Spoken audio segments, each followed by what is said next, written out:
My name is Sean Curtis Patrick. I'm an artist, musician, and photographer, and I'm based in Ann Arbor, Michigan. I've been doing photography for 25 years, making music for 15, and traveling the world and making art for about a decade.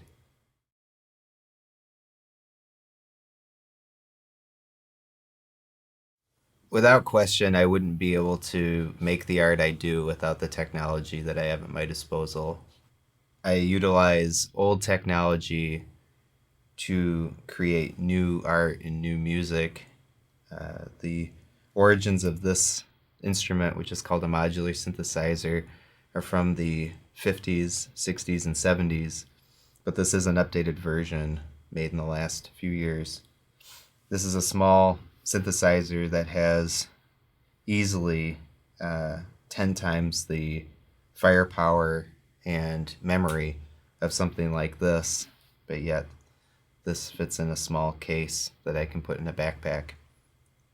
And this is an old recording tape machine, and this is easily outsurpassed now by something like the iPhone when it comes to fidelity and portability. But there's a certain type of sound that comes from these instruments and these recording techniques that really speaks to me and my art.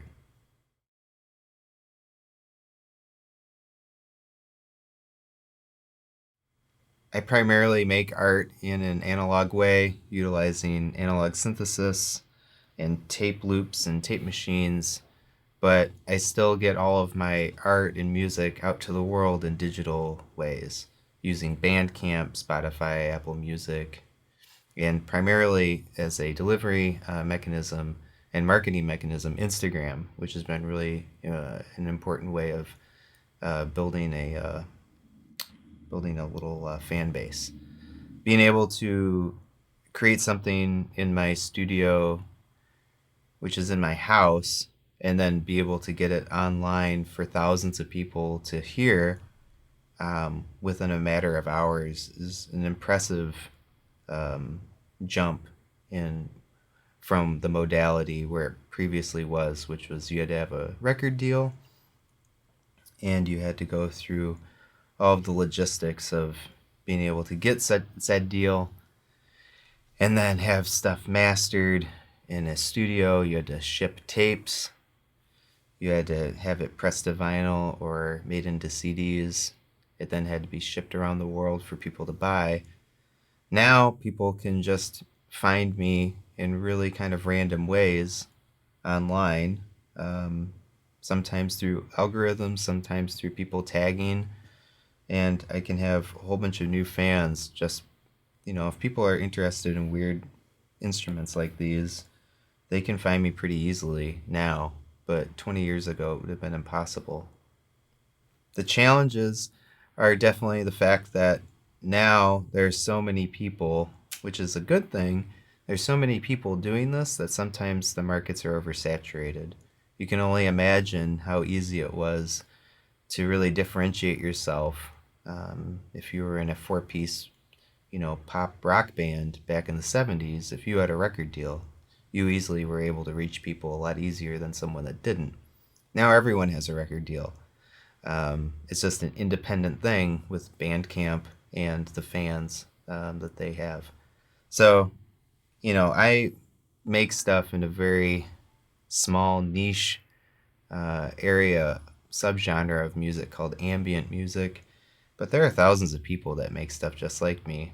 And so that sometimes can be a challenge to differentiate yourself.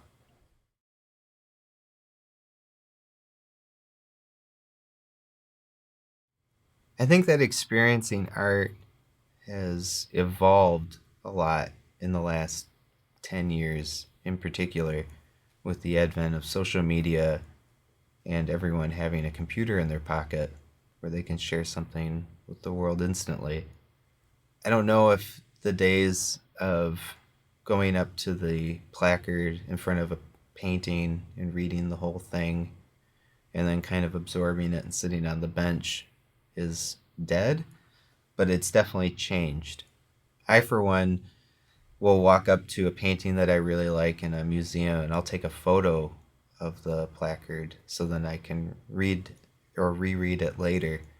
And I don't know if necessarily that diminishes the effect of the piece on me.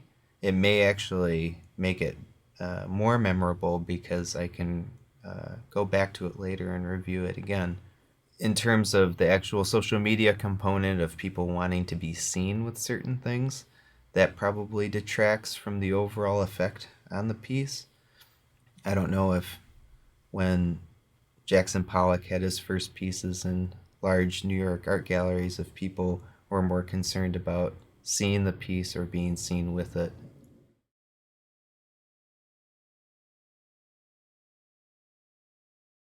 So, a synthesizer is making an artificial waveform that is not using any kind of acoustic processes like a stringed instrument, like a violin or guitar or piano.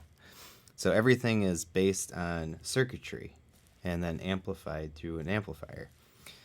So what we can hear right now is a pretty boring wave. It's just a waveform that's just a little sloping wave called a sine wave. I'm going to go through the other waveforms, and you can kind of hear a little bit of a difference. Ooh, that one's pretty sharp sounding. That's the triangle wave. And this is a wave that's kind of in between the triangle and the sine wave. So maybe I'll stick with that one. So as you can hear, it's not really that musical. It's just not doing much. So how would we make a piece of music out of this? So let's start by modifying the rhythm and the frequency. So what I'll do to do that, I'm going to control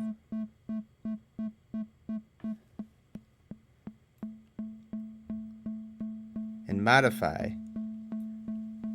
the overall rhythm of these 4 notes that are going to be triggered. As you can see, there's a little light for each, and they are all dialed down at the minimum value. If I turn one of them, you'll hear a spike in the frequency in one of the notes.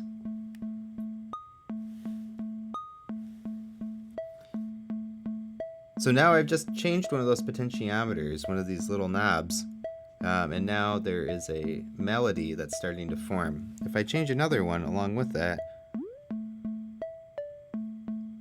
that's kind of nice. So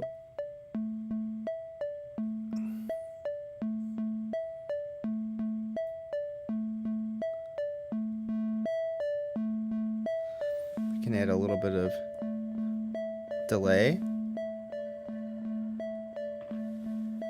There we go. That's starting to sound quite nice.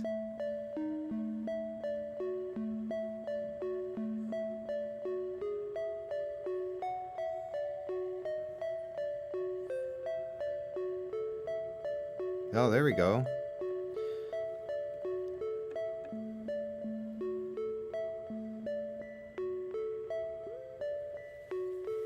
So let's go back to a different waveform.